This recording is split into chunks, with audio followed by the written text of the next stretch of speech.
கார்த்திகை தீபம் சீரியல்ல ஒரு குட்டி பிரமா வந்திருக்கு. என்ன நடக்க போகுதுன்னு பார்க்கலாம். வாங்க வீடியோக்குள்ள போலாம். எல்லாத்துக்கும் பத்திரிக்கை வச்சாச்சு, புடவையும் எடுத்தாச்சு. ஆனா இன்னும் மகேஷ்க்கு நம்ம கோட் எடுக்கவே இல்லையே. ஆமா, நம்ம சைட்ல இருந்து இன்னும் மகேஷ்க்கு கோட் எடுக்கவே இல்லைங்கிறாங்க ரேவதி. ஒரே நாள் தானே இருக்கு, போய் எடுத்துட்டு வரலாங்கிறாங்க. ஆமா, அவன் முகரக்கட்டைக்கு கோட் ஒண்ணுதான் குறைச்சல் அப்படின்னு சாமுண்டீஸ்வரி மனசுக்குள்ளேயே நினைக்கிறாங்க. வெளிப்படையா காட்டிக்காம இருக்காங்க. அட ஆமல்ல, இன்னும் மாப்பிளைக்கு கோட்டு வாங்கல. சரி வாங்கிட்டு சாமுண்டீஸ்வரி மறுக்கவும் முடியல, வேண்டான்னு சொல்லவும் முடியல. ராஜா, நீ போய் கோட் எடுத்துட்டு வந்துரு, மகேஷை கூட கூட்டிட்டு போய் அவங்களுக்கு பிடிச்ச மாதிரி எடுத்து கொடுத்துருங்கிறாங்க. சரி மேடம், போயிட்டு வரேன்னு சொல்றாங்க கார்த்தி. அப்பல நீங்களும் கூட போயிட்டு வாங்கன்னு மயில் வாகனத்தை சொல்றாங்க. மயில் வாகனமும் சரி ஆனாலும் இவன் கெட்ட கேட்டுக்கு கோட்டு வேற வேணுமா? இவனுக்கா கல்யாணம் நடக்க போகுது? இதெல்லாம் தேவையில்லாத செலவு தான். இருந்தாலும் என்ன செய்யறது, அத்தை சொல்லிட்டாங்களே.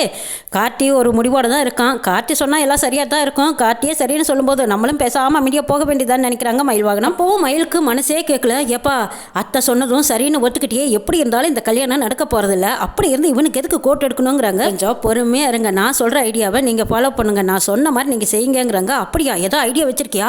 சரி சொல்லுப்பா, கேட்குறேங்கிறாங்க மயில். நம்ம கோட் எடுக்கிற சாக்கில் இப்போ மகேஷ் வீட்டுக்கு போகிறோம். அங்கே போனதும் மாயாவோட ஃபோனை நீங்கள் யாருக்கும் தெரியாமல் எடுத்துருங்கிறாங்க. எது ஃபோன் எடுக்கிறதா? அவ ஃபோனையா? இதுக்குப்பா அப்படின்னு சொல்லுவோம். நான் சொன்னதை செய்யுங்கிறாங்க. சரிப்பா, நீ சொன்னால் அதில் அர்த்தம் இருக்கும், நான் எடுத்துடுறேன். காட்டியும் மயில் வாகனமும் வீட்டுக்கு வராங்க. அங்கே மகேஷ் மாயா 2 பேருமே இருக்காங்க. அங்கே பார்க்கும்போது மகேஷ் மட்டும்தான் கூப்பிடுறாங்க எடுக்கிறதுக்கு. நாங்கள் 2 பேருமே வராங்கிறாங்க மாயா. இல்லை மாப்பிள்ளைக்கு மட்டும்தானே எடுக்கிறோம், அதனால மாப்பிள்ளை மட்டும் வந்தாங்கன்னா போதுன்னு சொல்லி மகேஷை மட்டும் கூட்டிகிட்டு போகிறாங்க. இந்த பக்கமாக மாயாவோட செல்ஃபோன் எடுத்துகிட்டு போயிடுறாங்க. மகேஷ், சாமுண்டீஸ்வரி அம்மாவுக்கு அறிவே இல்லடா. போயும் அவங்க வீட்டு டிரைவர் எல்லாம் அனுப்பி வச்சிருக்காங்க.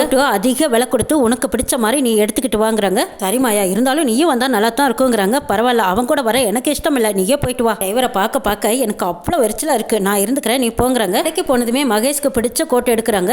இந்த பக்கமா மயில் வாங்கணும். இதோ போன் எடுத்துட்டு வந்துட்டேன் அப்படின்னு கார்த்திகிட்ட அந்த போன் எடுத்து காட்டுறாங்க. கார்த்தியும் அது பத்திரமா அப்படியே வைங்கன்னு சொல்றாங்க. கோட் எடுத்து கொடுத்து மகேஷ் அனுப்பி வைக்கிறாங்க. இந்த பக்கமா கார்த்தியும் மயில் வாங்கணும் இவங்க தனியா கார்ல வந்துட்டு இருக்காங்க. கோட் எடுத்து சந்தோஷத்துல வீட்டுக்கு போனதும் மாயா கிட்ட முதல்ல காட்டணும் அப்படின்னு மாயான்னு கூப்பிட்டு இருக்காங்க. மாயாவை காணா. மாயா, இங்க பாரு, எவ்வளவு காஸ்ட்லியான கோட் எடுத்திருக்க, நீ பாருன்னு கூப்பிட்டு இருக்காங்க. அங்க மாயாவை காணாது இருக்கு. அங்கங்க தேடி பாக்குறாங்க. மாயா தானே நீயே போயிட்டு வான்னு அனுப்பி வச்சா, இப்ப அவளை காணுமே, அவகிட்ட தானே முதல்ல காட்டணும் அப்படின்னு சொல்லி தேடி பாக்குறாங்க. சரி போன் பண்ணி பார்க்கலாம், அக்கம் பக்கம் எங்கேயாவது போயிருப்பாளா அப்படின்னு சொல்லி மகேஷ் மாயாவுக்கு போன் பண்றாங்க. பக்கமா கார்த்தி மயில் வாகனம் 2 பேரும் மாயாவோட போனை கொண்டு வந்துட்டு இருக்காங்க. அப்ப ரிங் ஆனதும் இங்க பாருப்பா, அந்த கழுத்து பட்டன் கார் தான் போன் பண்றாங்கிறாங்க. அப்படியா, கட் பண்ணி விடுங்கிறாங்க. கட் பண்ணி விடுறாங்க. மகேஷ்க்கு ஒரே குழப்பமா இருக்கு. என்னது, நான் போன் பண்ணதும் மாயா உடனே அட்டன் பண்ணுவாளே, எதுக்காக கட் பண்றா? இப்போ எங்க போனானே தெரியலையே. சரி திரும்ப கூப்பிடுவோம் அப்படின்னு மகேஷ் மறுபடியும் மாயாவுக்கு போன் அடிச்சுக்கிட்டே இருக்காங்க. திரும்ப அந்த காலர் பட்டன் காரன் தான் கூப்பிடுறா, என்ன செய்யலாம் அப்படிங்கிறாங்க மயில் வாகனம். திரும்பவும் கட் பண்ணுங்கிறாங்க கார்த்தி. அதே மாதிரி மயில் வாகனம் கட் பண்றாரு. திரும்ப மகேஷ் கூப்பிட மயில் வாகனத்தை கட் பண்ண சொல்றாங்க. என்னப்பா, ஏதாவது எடுத்து பேசலாமே, என்னாச்சு அப்படின்னு கேட்கவும், ஆமா அவன் போன் பண்ணி ஒரே டென்ஷன் ஆகணும், மாயா மேல கோவப்படணுங்கிறாங்க கார்த்தி. ஓ, உன் ஐடியா அப்படியா? சரி இதுவும் நல்லா தான் இருக்குங்கிறாங்க. திரும்ப மகேஷ் ஃபோன் பண்ணும்போது, சரி கொடுங்க நான் பேசுறேன்னு சொல்லி கார்த்தி ஃபோன் அட்டன் பண்ணி பேசுறாங்க. கேட்டதுமே மகேஷ் கண்டுபிடிச்சிட்டாங்க. நீ சாமுண்டீஸ்வரியோட வீட்டு டிரைவர் தானுங்கிறாங்க. பரவாயில்லையே, என்னோட குரலை கரெக்டா கண்டுபிடிச்சிட்டியாங்கிறாங்க.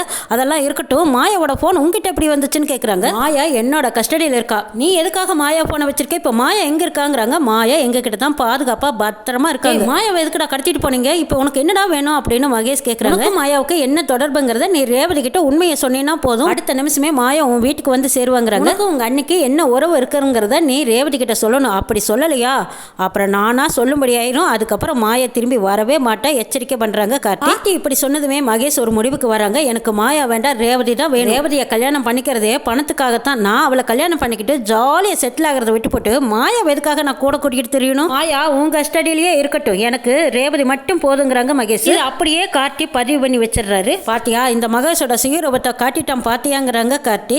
இதை கேட்ட மயில் வாகனம், அடே அப்பா, சரியான கில்லாடி காலர் பட்டன் காரன் ஒன்னும் தெரியாதவ மாதிரி தான் இருக்கான். ஒரே கல்லுல 2 மங்க அடிக்க பாக்குறானே. பா கார்த்தி, நான் கூட என்னமோன்னு நினைச்சேன், இவ சரியான வில்லாது வில்லன் தான். கொஞ்சம் ஏமாந்தா சாமுண்டீஸ்வரி அத்தையவே முழுங்கிடுவான் போல இருக்கு. கொஞ்சம் நல்லாவே எச்சரிக்கையா இருக்கணுங்கிறாங்க. என்ன நடக்குதுன்னு நாளை சொல்ல பார்க்கலாம்.